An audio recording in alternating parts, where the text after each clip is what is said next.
നമസ്കാരം, സിറ്റി ന്യൂസിലേക്ക് സ്വാഗതം. കെ.സി. തമ്പയ്യമ്മ സ്മാരക എവർ റോളിംഗ് ട്രോഫി വിന്നേഴ്സിനും ശ്രീ കെ നാരായണൻ നമ്പ്യാർ സ്മാരക എവർ റോളിംഗ് ട്രോഫി റണ്ണേഴ്സിനും വേണ്ടി നടത്തുന്ന ഉത്തര Kerala volleyball tournament Munderi Kacheriparamba Champs flood light ഗ്രൗണ്ടിൽ ജനുവരി 21 മുതൽ 26 വരെ നടക്കും. ജനുവരി 21 വൈകുന്നേരം 6 അർജുന അവാർഡ് ജേതാവ് വി.പി. കുട്ടിക്കൃഷ്ണൻ ഉദ്ഘാടനം നിർവഹിക്കും.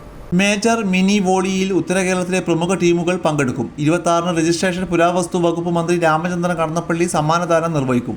നമുക്കറിയാം, ചാംസ് വോളി എന്ന് പറയുമ്പോൾ ഉത്തര മലബാറിലെ പ്രഗത്ഭ ക്ലബും കേരളത്തിലെ പ്രമുഖരായിട്ടുള്ള ടീമുകളെ പങ്കെടുപ്പിച്ചുകൊണ്ട് വിവിധ മത്സരങ്ങൾ സംഘടിപ്പിക്കുകയും ചെയ്യുന്ന ഒരു പ്രശസ്തമായ സാംസ്കാരിക കായിക രംഗത്ത് ഇടപെടുന്ന ഒരു സ്ഥാപനമാണ്.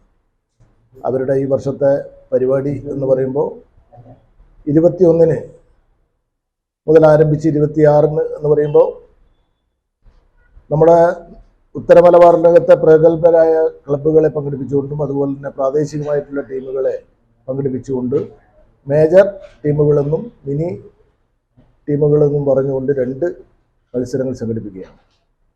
പ്രാദേശികമായിട്ട് ചാംസിനെ പറ്റി പറയുമ്പോൾ നമുക്കറിയാം, നമ്മുടെ നാട്ടിനകത്തെ കായിക രംഗത്തെ പ്രതിഭകളെ കണ്ടെത്താനുള്ള ഒരുപാട് ശ്രമങ്ങൾ ഇതിൻ്റെ ഭാഗമായിട്ട് നടക്കുകയാണ്. ഇതിൻ്റെ ഭാരവാഹികൾ എന്നുള്ള നിലക്ക് നേരത്തെ ഒരുപാട് ആളുകൾ ഇതിൻ്റെ പിന്നിൽ പ്രവർത്തിച്ചുകൊണ്ടിരിക്കുകയാണ്. വാർത്താ സമ്മേളനത്തിൽ സംഘാടക സമിതി chairman A Pankajakshan, K Aravindakshan, P Kunhali, പ്രമുഖ volleyball coach E K Ranjan എന്നിവർ പങ്കെടുത്തു.